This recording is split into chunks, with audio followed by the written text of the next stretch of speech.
गोकुलनन्दना हे गिरिधारी गोकुलनन्दना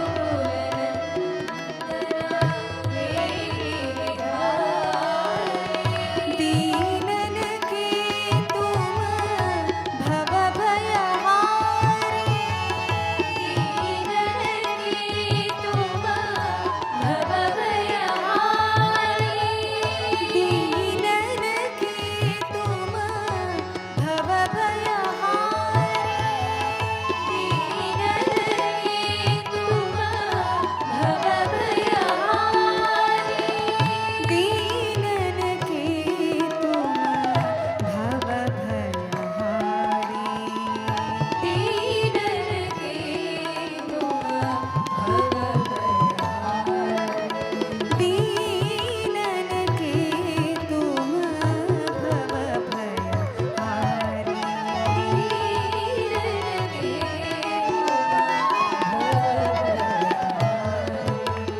मधुवन मुरली श्याम मुरारी मधुवन मुरली श्याम मुरारी सावरिया मोरे रासहारी सावरिया मोरे रासहारी गो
മാവേലി രാജാവിൻ സമർപ്പണഗാഥ വാമനന മുൻപിൽ കൊടുത്തു സകലവും ആവരം കൊണ്ടാൻ ഓണം വീണ്ടുമൊരു സന്തോഷ തിരുനാൾ കേരളം മുഴുവൻ.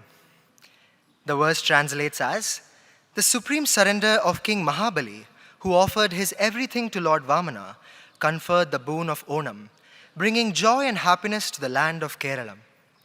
Sahodari Sahodaranmare, Namaskaram. Sadhguru Shri Madhusudana സായിയുടെ പാതാരവിന്ദകളിൽ പ്രണാമം അർപ്പിച്ചുകൊണ്ട് എല്ലാവർക്കും ഹൃദയ നിറഞ്ഞ ഓണാശംസകൾ നേരുന്നു. Offering our salutations to our dearest Sadguru, respected elders, dear brothers and sisters, Sai Ram, and a very, very happy Onam to everyone.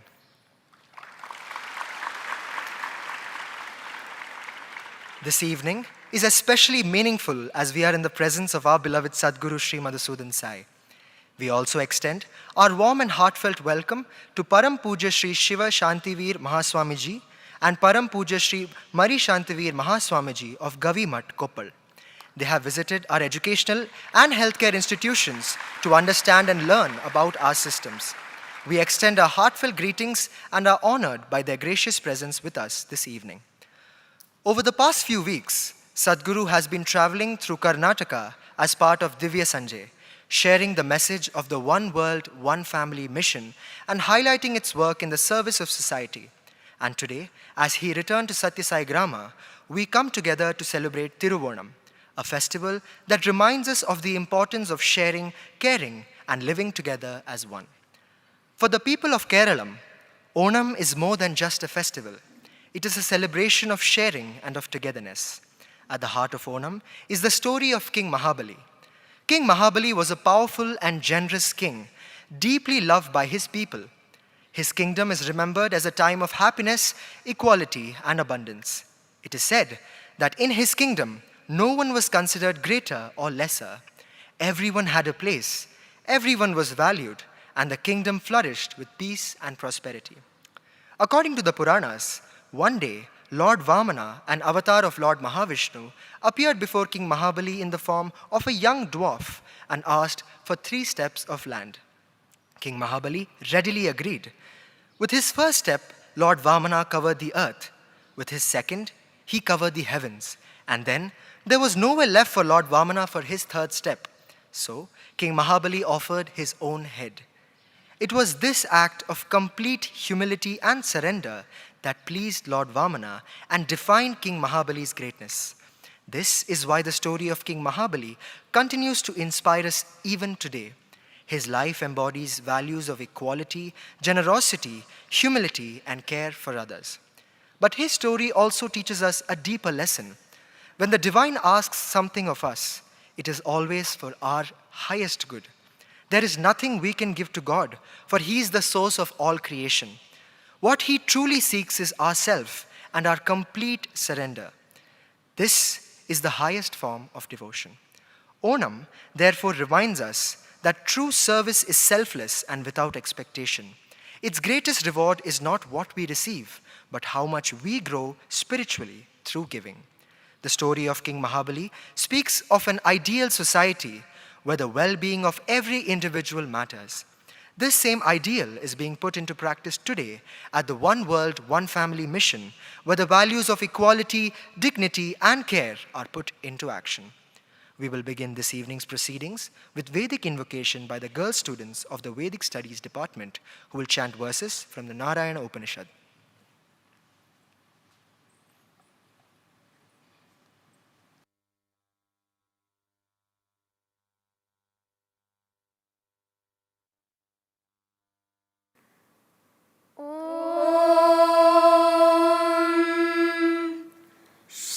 गुरुभ्यो नमः हरिः ॐ सहनाववतु सहनौ भुनक्तु सह वीर्यङ्करवावहै तेजस्विनावधीतमस्तु मा विद्विषावहै ॐ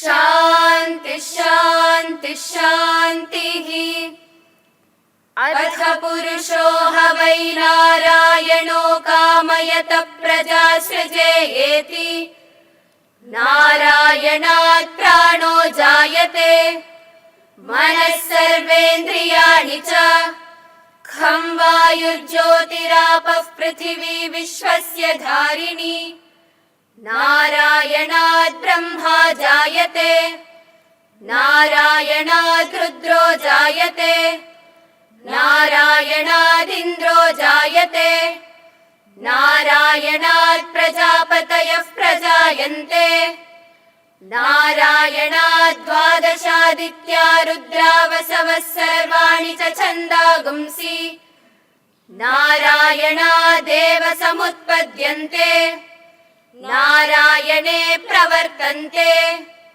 नारायणे प्रलीयन्ते ॐ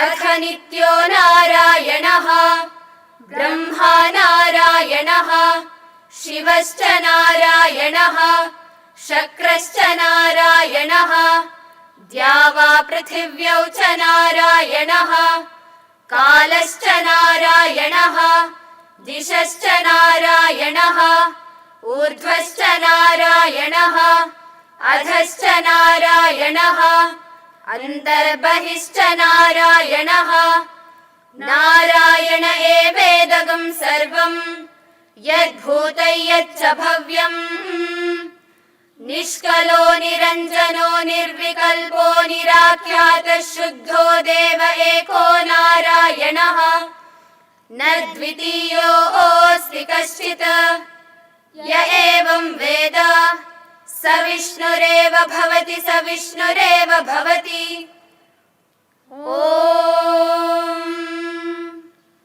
शान्ति शान्ति शान्तिः हरिः ॐ तत्सत् श्री साईश्वरार्पणमस्तु।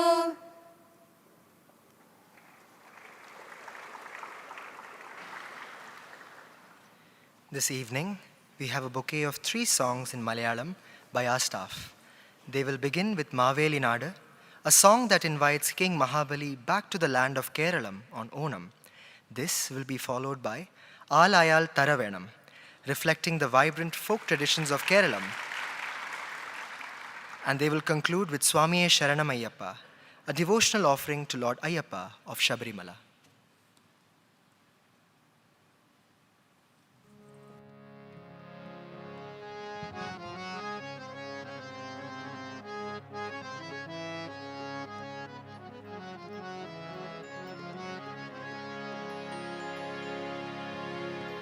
आदिमूल गणपतिये नमः प्रणवस्वरूपा नमो नमः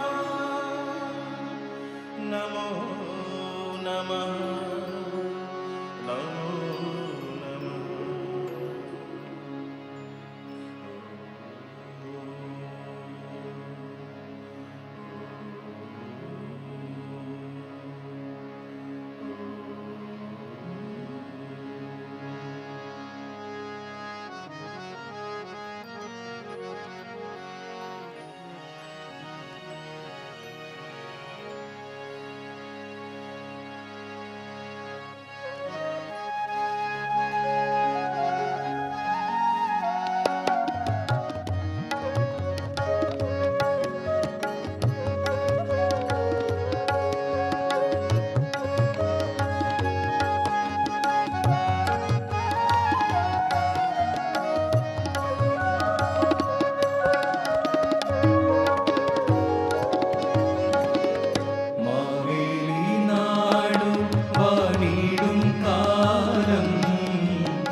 മാലമരണങ്ങൾ കേൾപ്പാനില്ല. ദുഷ്ടരെ കൺകൊണ്ടു കാണാനില്ല. നല്ലവരല്ലാതെ ഇല്ല പാരിൽ, ഇല്ല പാരിൽ.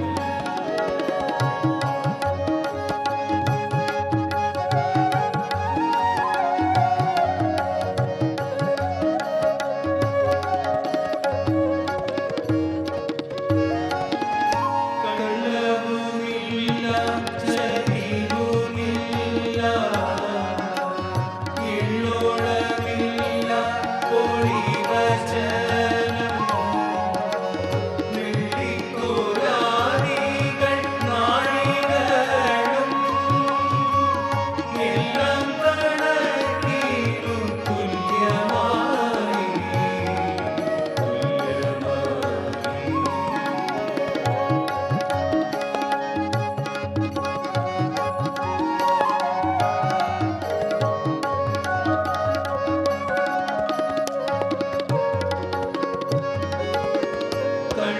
കള്ളപ്പറയും ചെറുനാഴിയും കള്ളത്തരങ്ങൾ മറ്റൊന്നുമില്ല. കള്ളവുമില്ല, ചതിവുമില്ല, എള്ളോളമില്ല, പൊളിവചനം, പൊളിവചനം. പാപിനാളും പാണിയും കാലം മനുഷ്യരെല്ലാരും ആമോദത്തോടെ വസിക്കും കാലം ആപത്തൻ കാത്തുമുട്ടില്ലതാനും. മാവേലിനാടും പാണിയും കാലം മനുഷ്യരെല്ലാരും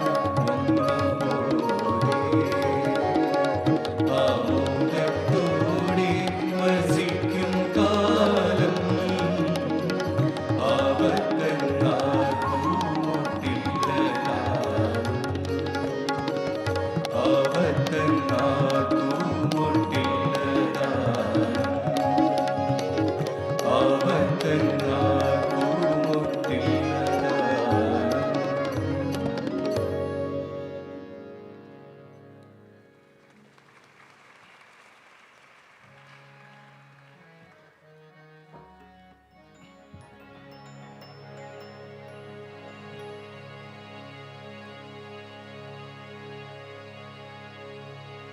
ആലായാൽ തറ വേണം, അടുത്തൊരമ്പലം വേണം, ആലിനു ചേർന്നൊരു കുളവും വേണം. ആലായാൽ തറ വേണം, അടുത്തൊരമ്പലം വേണം, ആലിനു ചേർന്നൊരു കുളവും വേണം. കുളിപ്പാനായി കുളം വേണം, കുളത്തിൽ ചെന്താമര വേണം. കുളിപ്പാനായി കുളം വേണം, കുളത്തിൽ ചെന്താമര വേണം. കുളിച്ചു ചെന്നകം പോകാൻ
ശബരിഗിരിനാഥ സ്വാമി ശരണമയ്യപ്പ.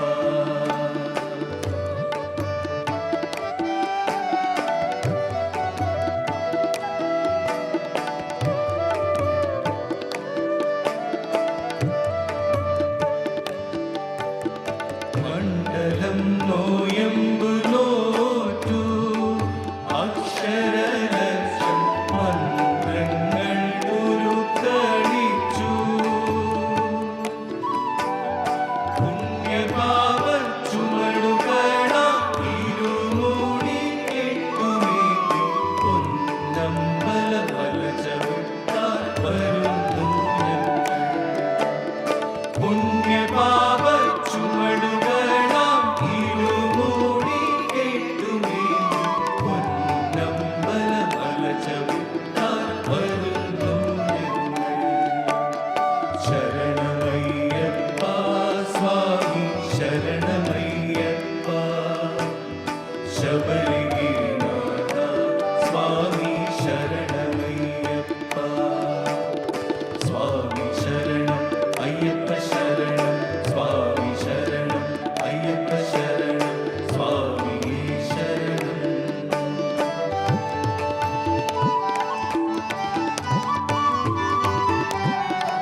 स्वामिये शरणं स्वामिये शरणं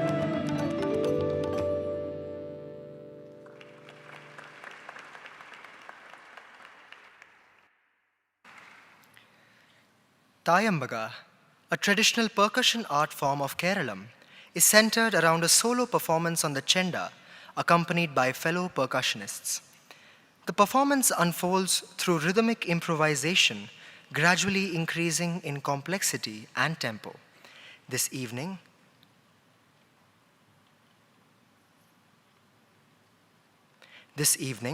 we have Sri Raja Padmanabha Marar, a distinguished chenda artist with over 4 decades of experience, associated with the temple tradition for over 40 years. He has performed extensively across India and has also had the blessed opportunity to perform at Prashanthi Nilayam, Puttaparthi. A dedicated teacher, he has trained generations of artists, with nearly 500 of his disciples going on to perform chenda at various cultural occasions. On this auspicious occasion of Onam, Sri Raja Padmanabha Marar, accompanied by his team of 10 artists, offers this traditional Tayambaga at the lotus feet of Sadhguru.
On behalf of the One World, One Family mission, we would like to extend a token of our love and appreciation to the artists.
We now invite Dr. B.N. Narasimhamurthy Sir, Chairman of Prashanti Balamandira Trust, to address us all.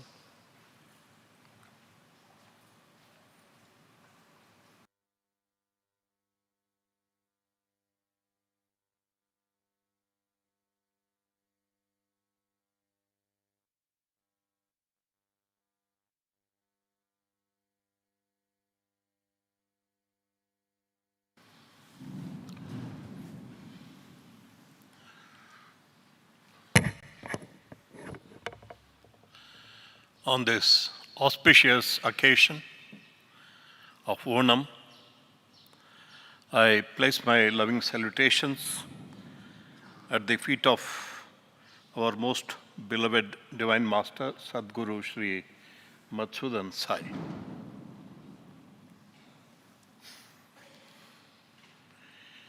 Invariably, in the last 5-6 years, on the Onam day, I remember how Sadguru entered this Sathya Sai Grama as Vamana Murti, unknown to anybody, and now in the last 15 years, he has grown into a Trivikrama.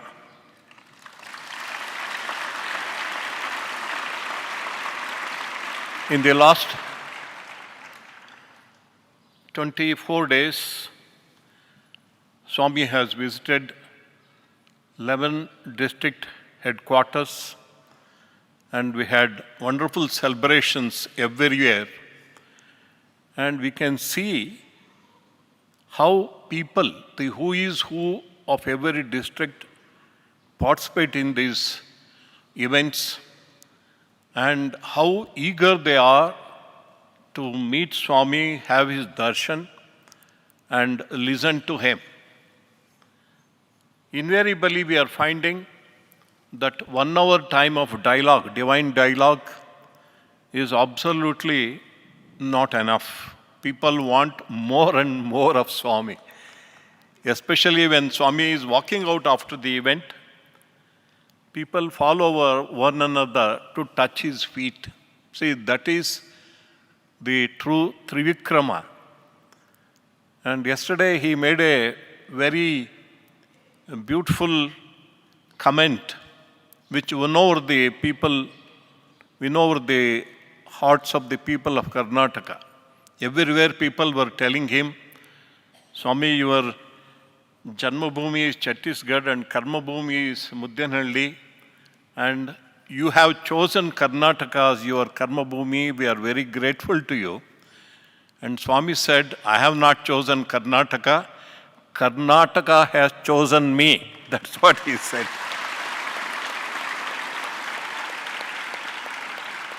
In fact, Karnataka has chosen him. I also offer my regards to the two Swamijis from Gavi Siddheshwar Mutt, Koppal, who are with us here. Swami visited the mutt day before yesterday morning and met the Mathadipati of that mutt, Sri Abhinava Gavisiddheshwara Swamiji. I would like to draw the attention of all our students and elders who are sitting here that this mutt is a very unique mutt, not like other mutts. And the head of the mutt, Sri Abhinava Gavisiddheshwara Swamiji, is a true saint. When you talk to him, sit with him, we know that he is a very true saint. And the mutt is educating 5,000 boys in one center near the mutt, 5,000 boys, free education, free food, and that is most wonderful to see that. And also they have a campus, separate campus for girls where 1,500 girls, only the pre-university girls are housed, all residential and educated. And among the students we can find the luster on their faces of the spiritual culture of the mutt. Once again, I welcome on behalf of everyone the two Swamijis who are here.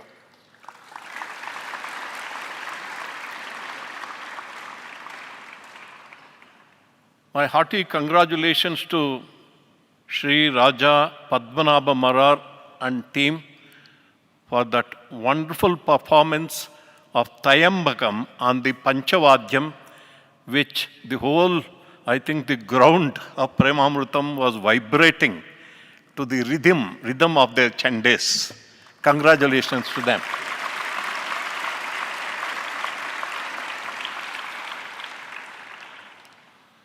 Greetings, Onam greetings to all the brothers and sisters and children from Kerala who are gathered here. Pura eva navayeti Puranam. That is how a Purana is described. Pura eva navayiti. It is no doubt ancient, but it is modern also. Pura means ancient, Nava means modern. All Puranas are classics relevant for all times because the undercurrent of all the 18 Puranas is pure devotion to God, surrender to God, and the bountiful grace of the Lord on all his devotees. Among the 18 Puranas, it is said the Bhagavata Purana, which has in it this story of Vamana Avatar and Bali Chakravarti. It was the last composed Purana by Vyasa. By that time, Vyasa had classified all the Vedas into 4 Vedas. All of us know that. What it means is he had studied every hymn of the Veda, Ananto Vai Vedaha, they are infinite in number. He had studied everything and classified them into the 4 Vedas, Rig Veda, Yajurveda, Samaveda, and Atharvana Veda. Also, he had composed the great epic of Mahabharata, which also has in it Bhagavad Gita. He had also composed Brahma Sutras, also a Smriti which goes in his name, and then 17 Puranas, and finally he thought he had done enough and retired into his ashram on the banks of the river Saraswati of the Vedic times. Shama Prasa was the ashram into which he retired. He thought he had done enough. But in spite of all this, it seems he felt a vacuum in his heart and he had not found the ultimate peace of mind. Then he prayed to his guru Narada Muni, who appeared and told him, "You have definitely written scriptures, no doubt. You have served the 4 Purusharthas, Dharma, Artha, Kama and Moksha, no doubt. But beyond the 4, there is something else which alone can grant complete fulfillment to every human soul or every human heart. That is pure love for God. That is bhakti. That you have not done in all your Puranas. You have not done it in the Vedas, in the Upanishads, in the Brahma Sutras. Therefore, now you compose this Bhagavata, the story of the avatars, the divine incarnations of the Lord. In fact, Bhagavata speaks of 26 avatars of Mahavishnu. And this Vamana avatar, you find, the Bhagavatam has 12 skandhas or cantos. Generally, people think Bhagavata is the story of Sri Krishna. Not at all. Krishna's story starts only in the 10th canto and ends in the 11th. There are 12 cantos. There are the stories and the legends of 26 avatars, including Vamana Avatara, and hundreds of devotees, and how Indian spirituality, Indian culture percolated into the lowest strata of Indian society. How spirituality was really democratized was not through the Vedas, was not through the Upanishads, was not through the Brahma Sutras, or not through the Smritis. It was only through the Puranas, especially Bhagavata Purana, that you go to any village, you ask anybody who, even if he is illiterate, from Kashmir to Kanyakumari, you ask about Rama, he knows the story of Rama. You ask about Krishna, he knows the story of Krishna. That was made possible only because of these Puranas. Especially this Vamana Avatara is unique. It is in the 8th skandha or 8th canto, 15th to 22nd chapters of the Bhagavatam. In the 9 chapters of this canto, you see the elaborate description of the Vamana Avatar, how he showered his grace on Mahabali. In fact, the greatest grace was he is the Lord of everything, Lord of the universe. He is the giver of everything. But he goes and stands in front of Bali Chakravarti, an ordinary mortal, and prays to him, Tasmat Tvatto Mahimishad Runeham Varadarshaphat. He calls the king Varadarshapa, the best among the giver of boons. Here is Vamana, Lord Mahavishnu, who owns everything and none can excel him in granting of boons. But he prays to Bali Chakravarti, Varadarshapa, you are the best, the greatest among the giver of boons. Runeham Tattva, to you I am requesting for piece of land. Padani Trini Daityendra Sammitani Padamama. Please grant me land, 3 paces of land, as measured by my foot. See, that was the secret. That was the strategy. In a way, it was a call of divine cheating. It's a kind of divine cheating. Bali, in fact, asks him, you are asking only for 3 paces of land. Ask me for many, many. I will give you. He says, I need only 3. Because he knew, Vamana knew that he could give only 3. With 1 foot, he measured the whole earth. 2nd foot, he measured the whole heaven. And 3rd foot, he had no place to give. But Bali Chakravarti was a great devotee. In fact, among the 9 types of devotion, Navavida Bhakti, the highest is Atmanivedana, self-surrender, and he is quoted as the example for the Atmanivedana. He just bends down, he shows his head. You can put your foot, 3rd foot, you can take this, and he presses him into the Patala Loka and makes him the king of Patala Loka. That is how he does it. When that happens, 2 people intervene on behalf of Bali Chakravarti. First is Bali Chakravarti's grandfather, Prahalada. Prahalada was the grandfather of Bali Chakravarti. He tells the Lord, wow, what a grace you have bestowed on my grandson. Previously, you are the one who granted him the lordship of the 3 worlds. Aindra Murjitam, Aindratvam, you gave him the Indratva. And now you are taking it away. I am thinking, which is the better boon? Whether giving of that, all the 3 worlds, or taking away the lordship. I think the 2nd one is more valuable and greater and more beneficial for my grandson. Because Atma Mohanat, that's what he says. The wealth, the lordship, the power and pelf will make you arrogant. It will take you away from God, from the feet of God. Now that you have taken it away, I know that you are going to accept him. Therefore, this is the greater boon. That is what grandfather says. And then comes Brahma, the creator. He tells Mahavishnu, what is this you have done?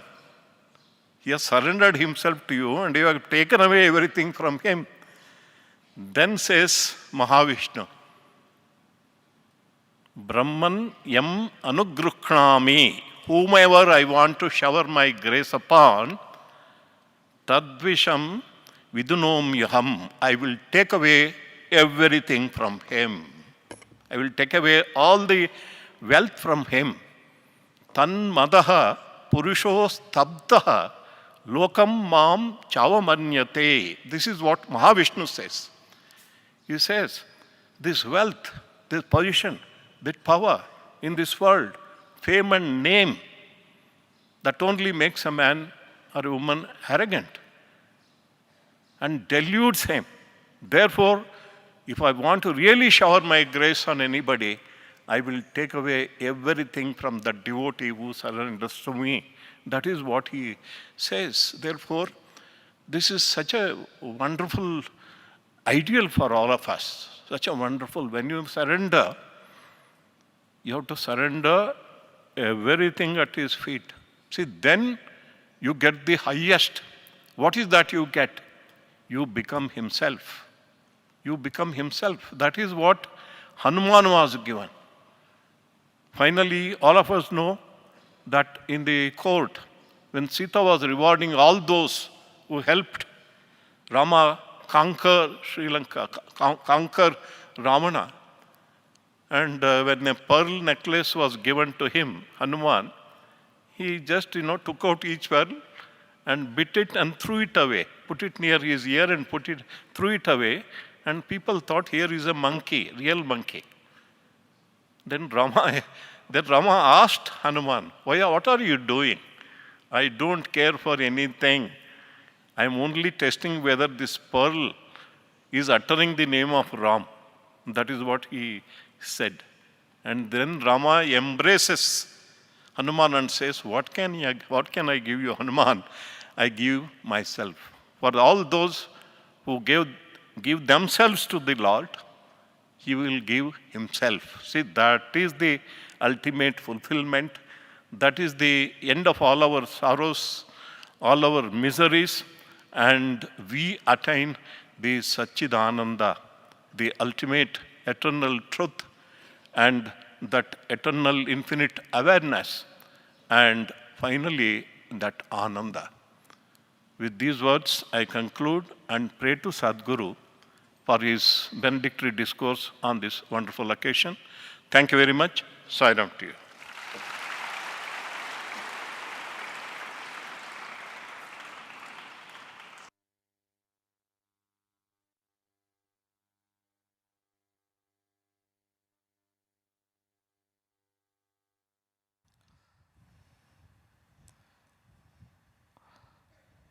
Onam Shamsagal. Happy Onam to everyone who has come all the way from Kerala. India is such a rich country, not because of the economic wealth or the resources, mineral resources, or its rivers and mountains, or all kinds of powers that it yields. It's rich because it's such a beautiful culture. The tapestry of India's rich spiritual and cultural traditions, right from Kashmir to Kanyakumari, from Gujarat to Arunachal Pradesh, is one of the most beautiful things that one can ever experience in one's life. That's why to be born in a country like India is a blessing that one must attain after several lives' penance. And this beautiful country celebrates herself in so many of her traditions and festivals, and Onam being one of the very important festivals of India, not because it is a festival where all people come together and celebrate eating all the sadhya and enjoying everything else that comes with it, from the boat race to dances to such a beautiful performance on Chande by the group. So many rich, nice things in Onam that we celebrate, but most importantly we celebrate the very philosophy of surrender, as he mentioned, Atmanivedanam, the highest in bhakti. Shravanam, Kirtanam, Vishnu Smaranam, Archanam, Vandanam, Padasevanam, Dasyam, Sakyam, Atmanivedanam. Highest in all kinds of bhakti is Atmanivedanam. Truly it is para bhakti. It is not just bhakti, it is para bhakti. And it's not given to everyone. When we celebrate Onam, we celebrate the homecoming of Mahabali, who was the Chakravarti Maharaj of that place. But he gives up everything when the Lord commands, as Narasimhamurthy is so very clearly described. His sense of surrender and offering to the divine has what made him immortal. All others have come and gone. There are so many kings in India who have come and gone. Very few are remembered and celebrated. And Mahabali becomes one of them, who is celebrated for his surrender to the divine and his love for his people, his kindness and compassion, his generosity and charity for his people is why people celebrate, and they believe that on Tiruvonam he is there at home. Every home he visits and checks on the people, whether they are all doing well. And if they are not, then he solves their problems, helps them. That is why they invite him with poo-columns and so many other decorations at home. That is the idea. I was traveling all around Karnataka, and today I came back to Muddenahalli. I felt like Mahabali coming back to his place. And there is a reason. The energy, the vibrations, the purity of this place is unmatched. You can stay in the best of the hotels, in best of the places, go to finest of the places, most beautiful scenic places, but the energy and the power that this place holds is incomparable to anything else anywhere. So you feel rested, you feel that you are back at your home. And I'm sure Mahabali feels like this when he comes during Onam to every household in Kerala or wherever they celebrate him. So that is how he must be feeling, is how I felt when I came today. And I was received with so much of festivity, beautiful music, and the presentation and all the other songs that were sung were so beautiful. They really transported me to God's own land, God's own country, as they call, to Kerala.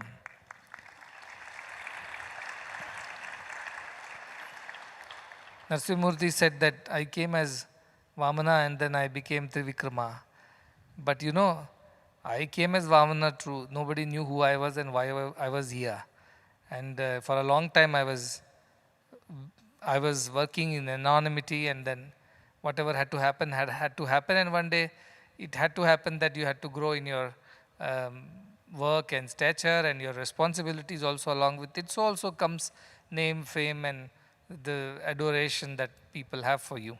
But it all happened because Narsimurti, like Bali Chakravarti, surrendered himself to this mission and agreed to whatever I said.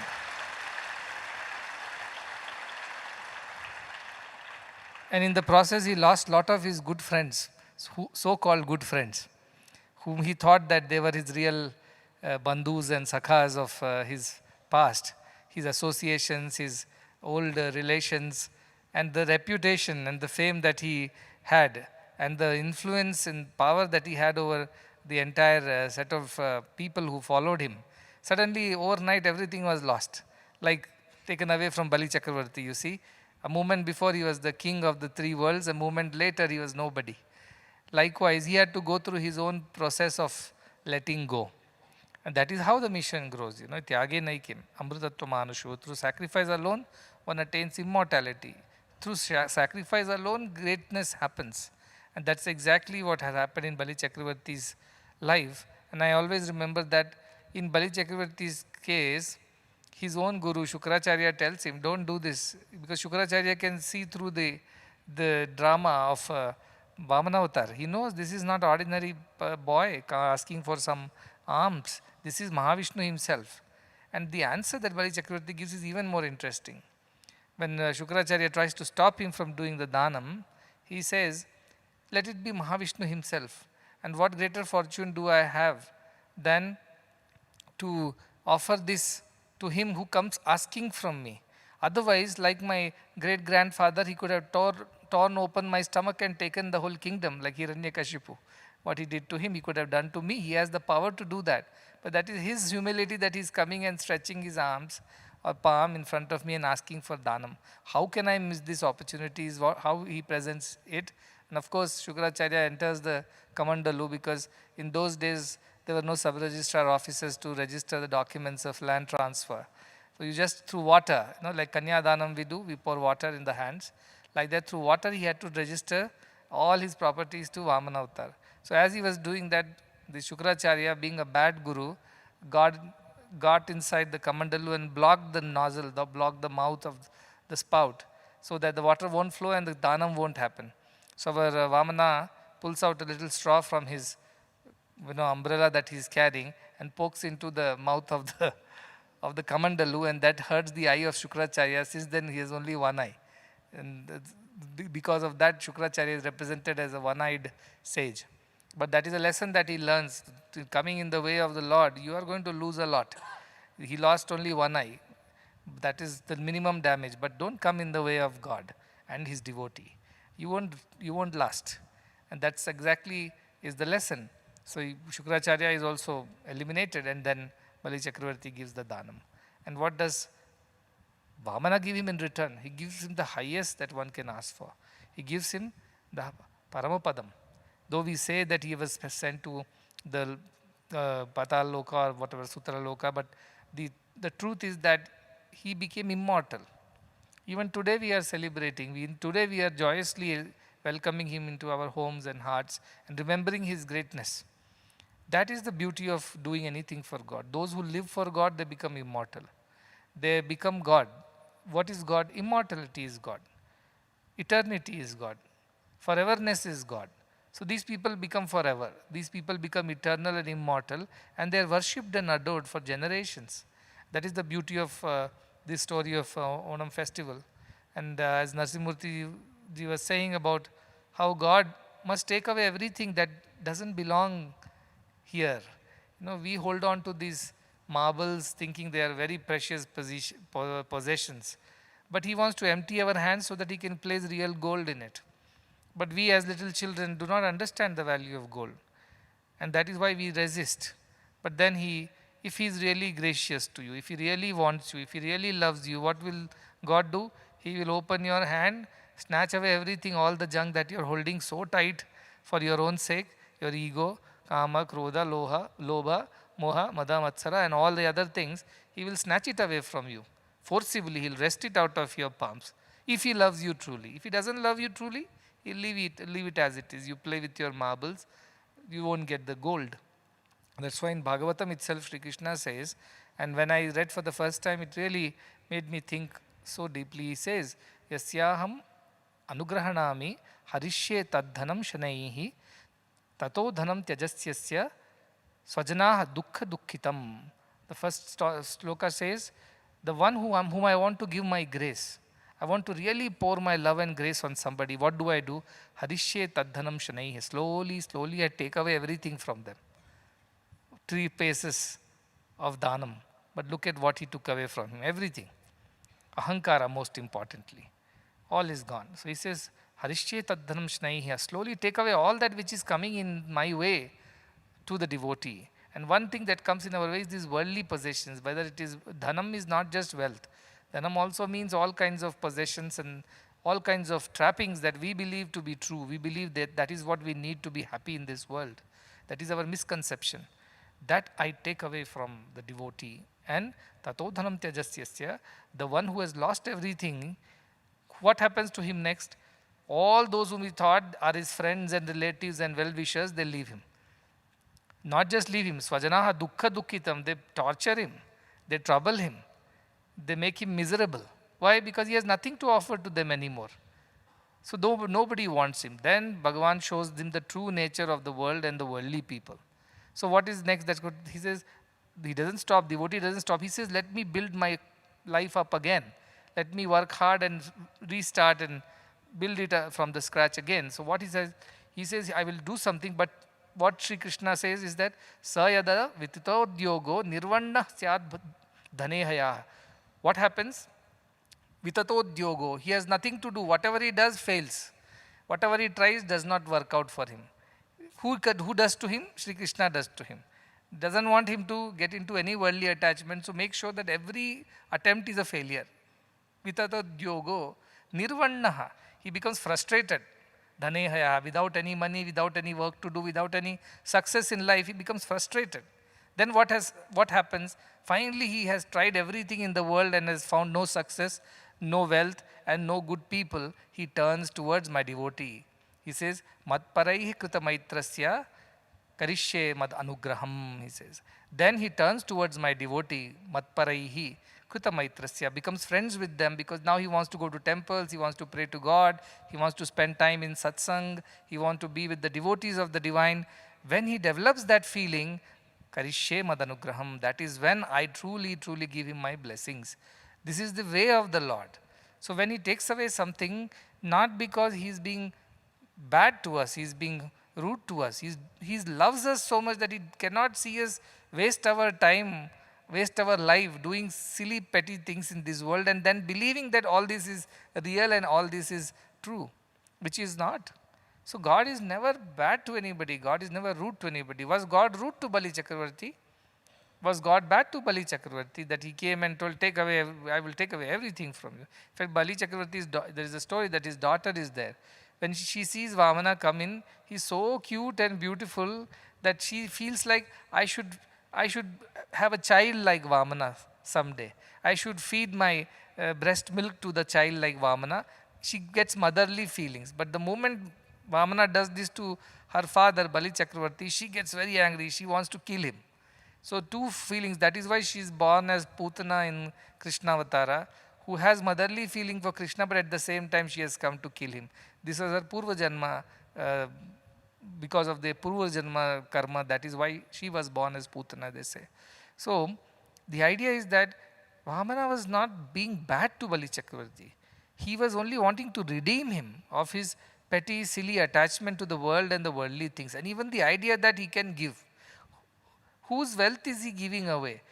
Hiranyakashipu was conquered by Mahavishnu and the kingdom was given as a gift to Prahalada. Now whose kingdom is that in the true sense? It is Mahavishnu's kingdom only, right? He is the rightful king. How could you forget that?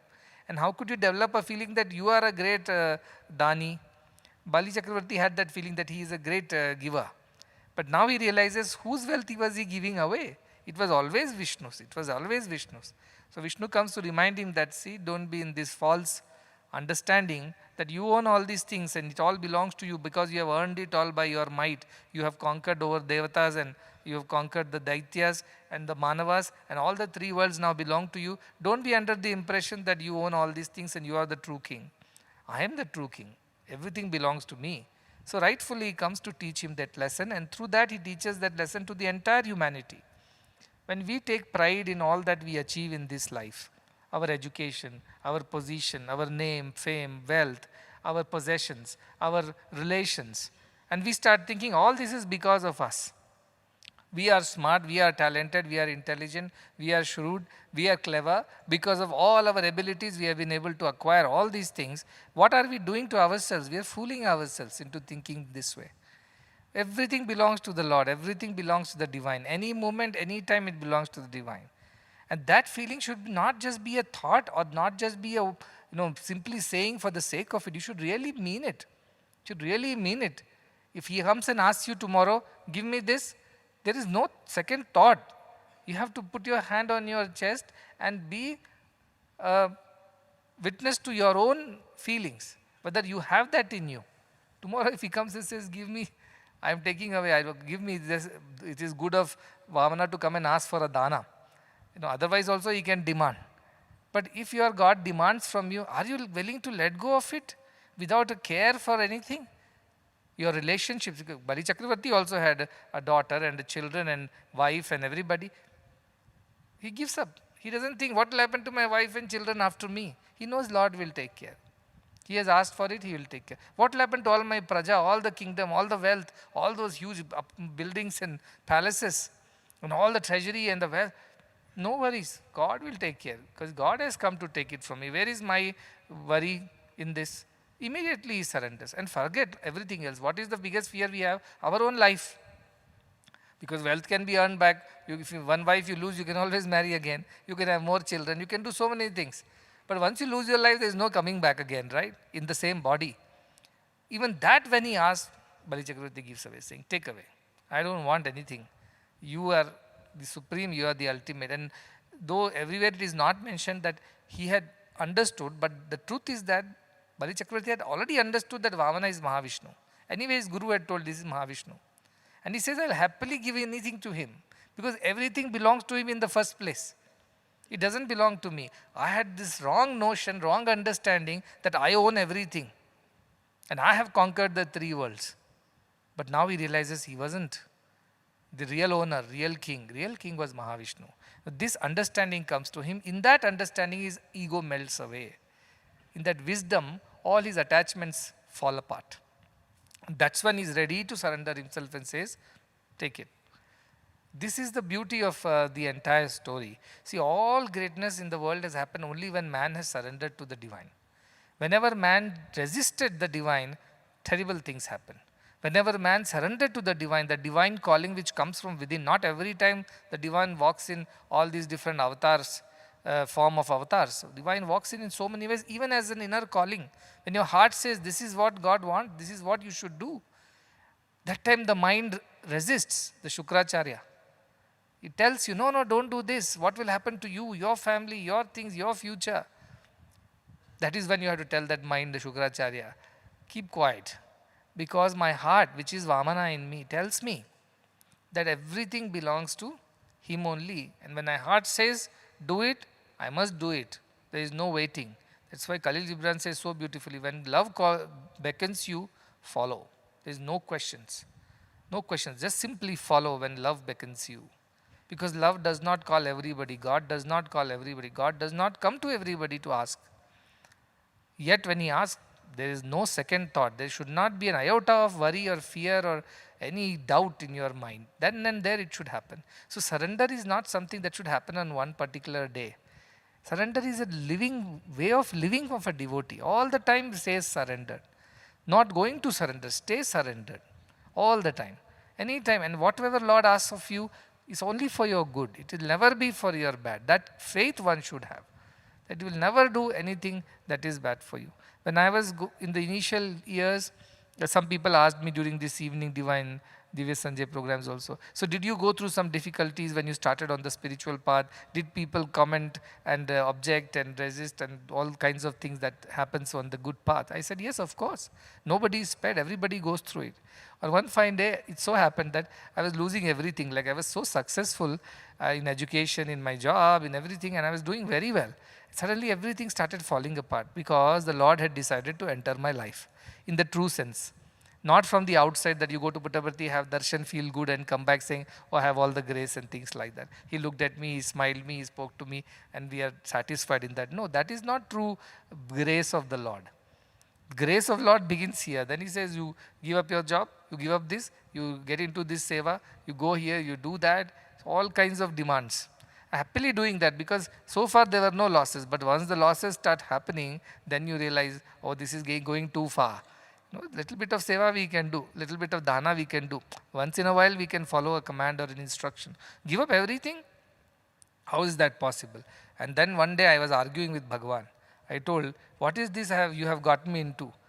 People say when they come to you, their lives become better, but mine is getting worse by the day. What are you doing to me? Why are you doing this to me? You are not kind. No, that kind of doubt, the mind, the Shukracharya starts speaking unnecessarily. That time he told me, at least you try to understand me, who only is working for the welfare of all. Though everybody misunderstands me, at least you try to understand me, he told me. Nuvvena నాకు అర్థం చేసుకో. At least you understand me, having been so close to me. Others don't understand me, they doubt me, they question me. They even lose faith when things are not going their way. But at least don't be like that, he told me. That made me feel so terrible. I thought, how much he expects from me that I should understand his ways. He's doing it for my very own good, highest good, and I don't understand me. On top of that, I misunderstand, and then I question him and I complain. How terrible of me to do that. But that time he told me like that. Then I understood that how those children of probably Bali Chakravarti would not have liked Vamana doing this to him. But eventually, when people understood what happened, then they become devoted to Vamana. So we worship Mahavishnu, the same person who sent Bali Chakravarti under. And we also welcome Bali Chakravarti in our homes on the same day. There is no conflict between the two. No, that one killed the other. No, nothing like that. It is simply an act of surrender. When river becomes the ocean, does the river die is the question. Oh, the ocean killed the river today. How he swallowed the river. And so river Papam is not there anymore. No, river became the ocean. It has found a new existence in the divine. Bali Chakravarti found a new existence now in this surrender. That is the idea. But the fear of losing our individual identity, the ahankara, that mind creates that fear. Because mind is made of these things, right? Mana, buddhi, chitta and ahankara. The moment ahankara is dying, the mind is dying. It does not want it to die. Shukracharya's best and the most powerful disciple was Bali Chakravarti. And if he loses the disciple, then how is he going to be the greatest guru? It is Shukracharya's own personal problem. That is why he was not allowing Bali Chakravarti to do dhanam. Like that our mind comes in our way. That time what should you do? Take the straw of bhakti, poke it into the mind, saying that mind, you better behave yourself. I have devotion in my heart. The devotion tells me it has to happen, this has to happen. That is why we are very fortunate if God ever comes to knocking on our door and says, I want all of you, all of it, nothing for yourself. My command was, empty yourself of yourself so that I can fill yourself with me. If your vessel is already containing something, how can you fill more into it? You have to empty the vessel, then you can put the new thing in it. Like that he told me, empty yourself of yourself so that I can fill you with me, fill you with divinity. Your ahankara has to go, only then sakshatkara happens. I have experienced this, I have lived this. But probably Bali Chakravarti was not as difficult as I was. I was very difficult. Because I was having this idea that, the idea of spirituality and devotion is everything will be hunky-dory once you are devoted to the divine. He will look after all the problems. He will take care of everything. This is how God attracts you in the beginning. He gives you whatever you want so that you come to Him. Then later start taking it all away because that is not necessary. That is the idea of the divine. That is how it works. So when you move in bhakti, everything seems to be very good. You have a beautiful relationship with the God, everything is happening. Some problem comes, you go cry in front of the God, God solves the problem, you become even more devoted, you spread His glory, you give speeches in all kinds of organizations, you beat your chest and claim to be the highest and greatest devotee, all that will happen. But finally, when the real devotion has to happen, what will parabhakti has to happen, what will happen? He'll take away everything. And that is what He did to Narasimhamurti, that is what He did to me, that is what God does to everybody. That time Narasimhamurti was really worried that, because people who were 50 years of association with him, including his own kith and kin, everybody started questioning what has gone wrong with him. They told he has gone senile, he has gone, too old. Because of that, he doesn't understand right from wrong. And now he's doing all this kind of nonsense. He's caught hold of some boy, I don't know from where, one of the students, and going about doing this thing. So they said all kinds of things to him. Sometimes he would be very upset because these are same people who were nice to him till yesterday. But all were gone. And that is how God takes away all that is not necessary. Were they not necessary earlier? They were necessary earlier. When he was going through the bhakti phase, they were necessary. But when he is going to parabhakti, all that is unnecessary. Only one thing is required, God. Nothing else is required in parabhakti. In bhakti, God is also required, devotees are also required, all kinds of paraphernalia are required, the mandir is required, the rituals are required, prayers are required, all this is required. But in parabhakti, that nothing is required. Just you is enough. You being with God is enough. And that is what parabhakti finally brings us to. So the other day also was saying, we start on the path of bhakti, then we go through this jnana. That this world is not real. This is not what we are here for. We are not going to go to God every time and beg for worldly things. My son's education, my daughter's marriage, my job, after that my promotion, a new house to be built, or the old house to be sold, or some issue with my finances, or partners are cheating, because of that, all this misery. None of this you go and ask after that. That is all initial stage. These are all those chocolates that He gives to attract you to Himself. When kids come to the interview room, they don't come near me because they don't know me. So what do? I take out a chocolate from the side. I have a pile of chocolates always on my side. I show them the chocolate, they come walking. Not for me, they come for the chocolate. Once they eat the chocolate, then they become friends with me. So first strategy of God is that He'll give you all these chocolates. I want a job, take. I want a wife, take. I want a son, take. I want my son's education, take. I want my daughter's marriage, take. I want a house, take. I want to retire in peace, take. Everything He'll give. Then slowly, no peace after retirement. Daughter will come and tell my marriage is falling apart. Son will tell I have lost my job. Wife will tell what kind of father you are. You have never taken care of anybody. Suddenly you realize what's happening around me. That's when you start realizing the true meaning of relationships. And there is only one relationship. There is only one true relationship in this life, which is with God. Everything else is in a way false unless it is built on God's love. Husband and wife both are devoted to God, that marriage will last and that marriage will be very strong also. Children devoted to God will also be devoted to their parents. Parents devoted to God will also be devoted to the society around. Like that, a society devoted to God will also be devoted to each other. So God being the center of everything is the way of happy societies, happy families, happy relationships. If God is not there in that, no relationship is going to give you everlasting peace or everlasting joy. It's going to be temporary. So that is the idea. Put God in everything. It's like sugar in everything or salt in everything. It sweetens it. It makes it tastier. That is how God is. He'll come, disappear into the whole thing, but adds the taste to it. That is the idea of God being in your life, and Bali Chakravarti's life is an example that it should inspire every one of us, right? Lot of kings have come in India and gone. Lot of people have been devoted to God also. But not everybody had this great opportunity to offer themselves to God. And not everybody had this opportunity that God came walking into their homes and asked for things. That is beautiful. I think there's nothing greater than that. So don't hold on to your petty ideas of the world and the worldly things as your safety net, as your security, as your fail-proof trappings. No, none of these are. And when God comes and says, give it up. Why you want all these things? It's unnecessary. Just give it up. That is how one should be. Well, and that time, you shouldn't be thinking twice. Like Bali Chakravarti never thought twice. That's it. Once he gave the word, it's done. And nobody, even his own guru comes in the way, his children come in the way, wife comes in the way, he doesn't agree to anybody. He says, no, I have given my word to my God, I will fulfill it. This is the commitment of a devotee, and the one who has real devotion, para bhakti, that person alone is capable of that. Till then what will happen? If you still are loved by God, then God will slowly take away all that nonsense that you are collecting and gathering around yourselves. Sometimes I see these NGOs, they go on the road and pick up these mentally ill people who are lying somewhere in the road. They collect so much of rags and collect and keep it as a bundle under their arm and think that this is their wealth. So when these NGO people go and try to take the rags away, they want to give them good clothes, take away those torn, dirty garments and give them a nice bath and a shave and put new garments. These mentally ill people resist. They love their rags, they love their collection of all the junk. They don't want to let go of it. From a Jnani's point of view, everybody holding on to all the wealth, relationships, and everything is like that to me. They are stinking rags they are. They are not going to last. This is cheap. Don't do that. A guru can tell you that, don't do that. But when guru comes to take those away and give you the nice things like bhakti, jnana, vairagya, we resist. No, I'm happy in my own world. The pig story, Narada pig story, you know that story. He's very happy to be in his sewer. He doesn't want to go to heaven. That is the problem. So that is where these stories should remind us. See, Puranas are not simply some story, mythology and all that.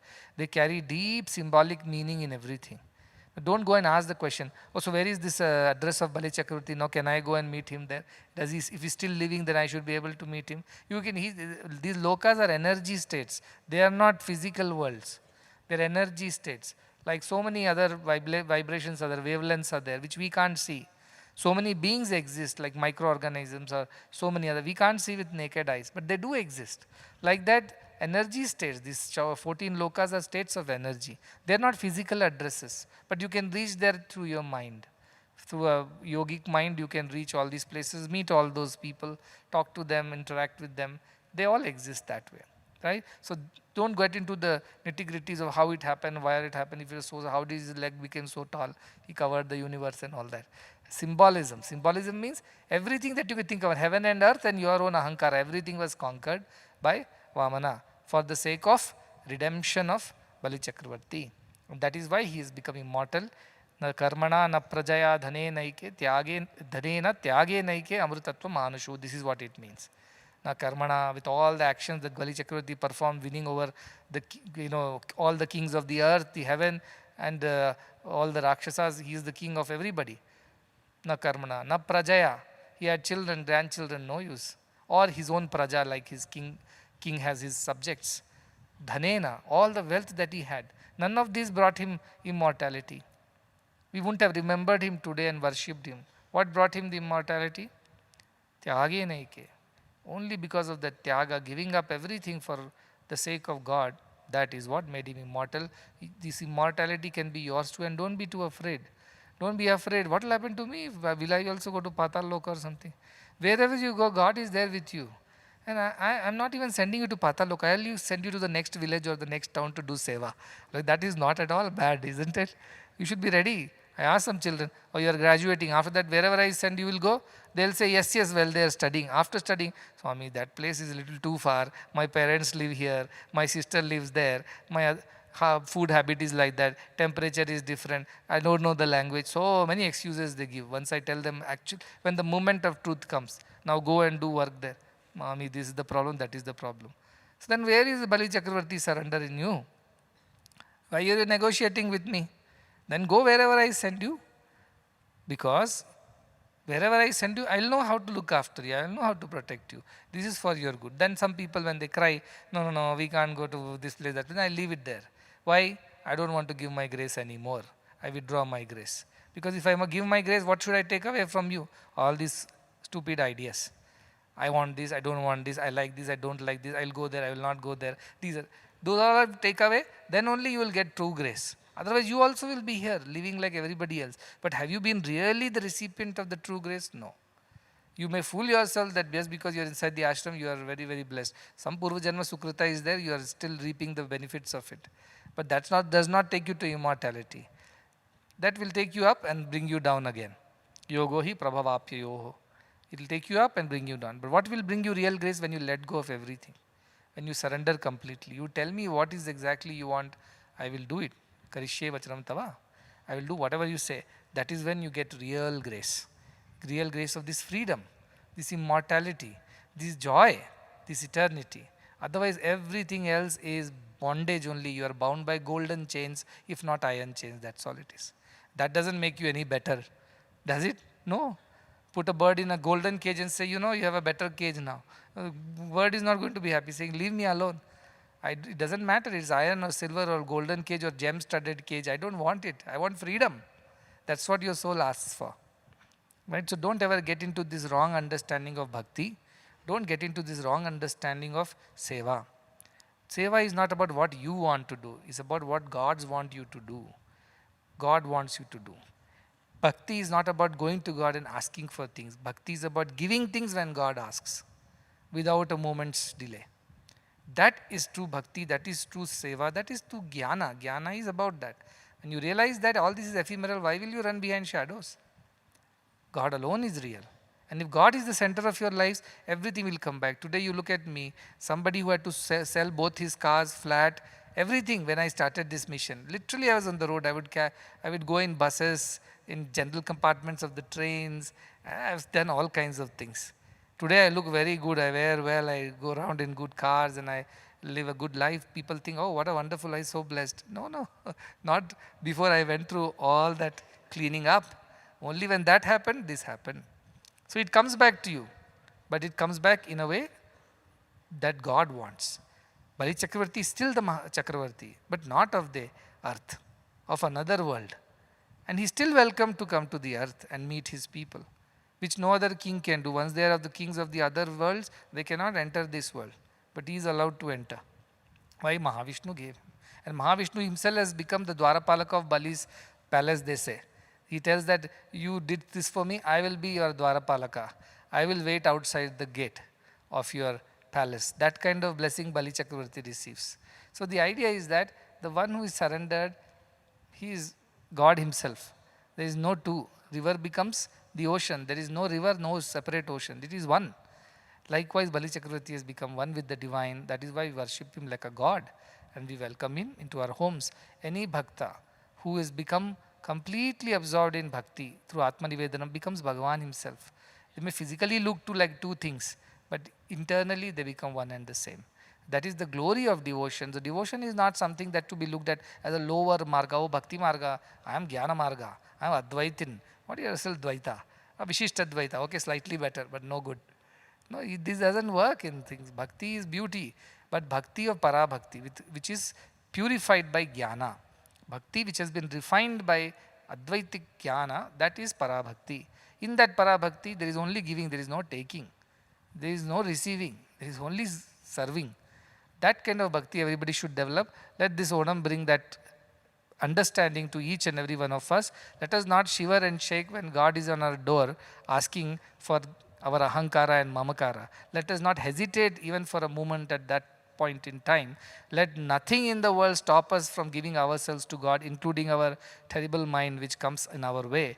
Let us always be in this state of complete surrender. Let this joy of freedom that comes with Parabhakti be ours. May we feel God in every moment of our lives. Let this Onam bring such happy tidings to each and every one of us. These are my blessings. And also I want to tell that in Kerala, I could not do anything so far, but I am planning to start a school in Kerala because now some kids who are Malayalis have graduated and now they are ready to go to Kerala. Will you go or not? You are supposed to go to even Patal Loka now. So Kerala is your own land. Please go there, revive these traditions, give joy and give good wisdom to children of this generation. Many of them are not very well to do. They also need the same protection. So some of you will go ahead and do that is my hope. And because you come from Kerala, not that others cannot go, but you speak the language. That is important to connect with the people. See how much Kannada I have learned. Have you realized that? 10 years ago, Bhagavan told me, when I told him, I don't understand one Kannada word, is Narsimurti sir gives speeches. Then after that, 10 other people give speeches. I sit there 2.5 hours listening to Kannada, which I don't understand.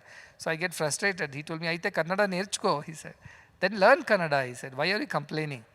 And I started learning, not to actually I didn't learn because he told me to learn. I started learning because I wanted to talk to the children. Slowly I have learnt, and now Narasimhamurthy says this, that I have a very good Kannada, and a very inspiring Kannada. He tells me that. He's a Pandit, so obviously should be good. And so that is how it is, and I am so happy. And I went to our Gavi Mat, Swamijis have come, and Swamiji told me there, I want to send our people to study your model, how you are running it free, what are the processes, how do you follow. See, that is how goodness spreads. They are doing some good, we are doing some good, like Sangama, two rivers come together, they become even more powerful. And that is the beauty. You can reach ocean faster if you are together. So like this, lot of great organizations are coming together because of this goodness. Good people will come to us because that goodness attracts goodness. That is what is happening. And I think because I've talked about Kannada, let me close with the Kannada poem from Kuempu, which is all about Bali Chakravarti. What does he say? Tanuvu ninnadu, manavu ninnadu, enna jivana ಘನವು ನಿನ್ನದು, ನಾನು ನಿಂಬವನೇ ಎಂಬ ಹೆಮ್ಮೆಯ ಋಣವು ಮಾತ್ರವೇ ನನ್ನದು. That is what he said. That is what Bali Chakravarti. I am yours. That's all is my joy. Everything belongs to you. May you live such lives and not come and that your mind not come in your way. And when I am knocking on your door, may you not ever hesitate even for a moment. May that be your way of life with these words of blessings. Once again, blessing the entire team of Sri Raja Padmanabha Manarji and their beautiful performance. I love that Vadyam, and it takes you into a reverie. You know, the rhythm, and that they lose themselves, they are fully into it. They become one with their music. That is what I enjoy about this. It of course transports us to a different world, and I hope that I will be someday going to Keralam and watching the Puram festival, and I want to visit the Padmanabha Swami temple. The Queen had invited us, never happened, but hopefully someday I will go and enjoy these amazing cultural traditions of Keralam. So to all of you, lot of blessings. I'll be again going away. Well, tomorrow there is a satsang. Day after I am again traveling for another week or so. So we'll see you again. So I am Bali Chakravarti. You can get to come only once in a while to Muddenahalli now. Otherwise I am only roaming around. So, but for the good of all, for the good of all, not for our own sake. For the good of everyone, one should work. With these words of blessings, I conclude.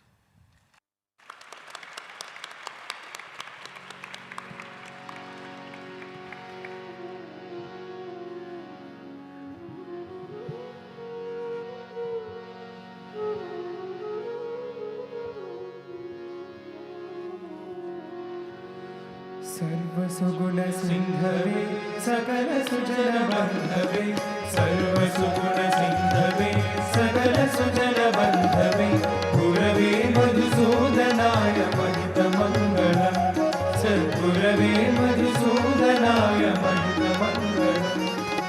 दीन दुखित पोषकाय दान धर्म प्रेरकाय, दीन दुखित पोषकाय दान धर्म प्रेरकाय, सर्वलोक हितरताय सर्वमङ्गलम्, सद्गुरवे मधुसूदनाय महितमङ्गलम्। वेदनादवर्धकाय विश्वशान्तिस्थापकाय, वेदनादवर्धकाय विश्वशान्तिस्थापकाय, ब्रह्मज्ञानबोधकाय दिव्यमङ्गलम्, सद्गुरवे मधुसूदनाय महितमङ्गलम्।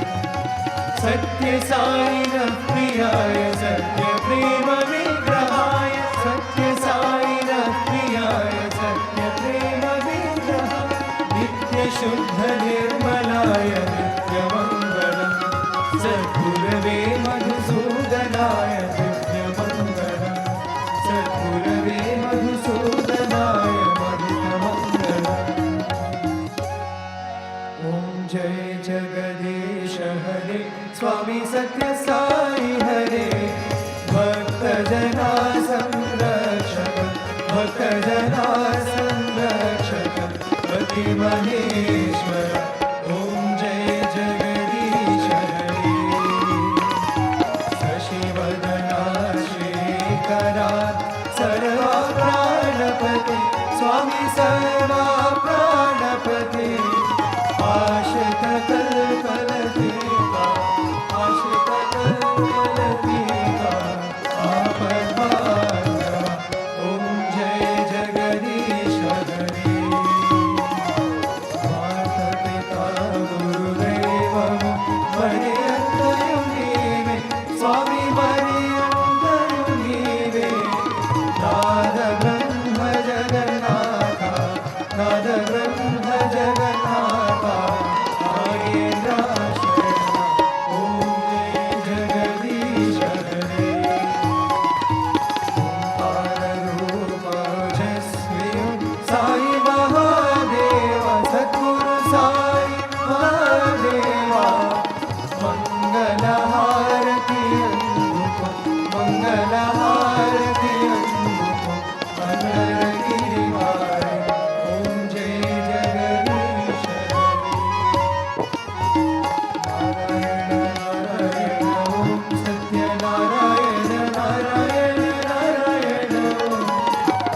समस्त लोका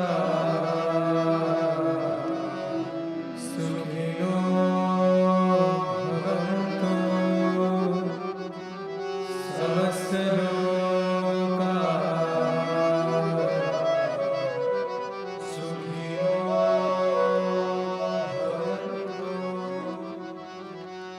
समस्त लोका सुखिनो भवन्तु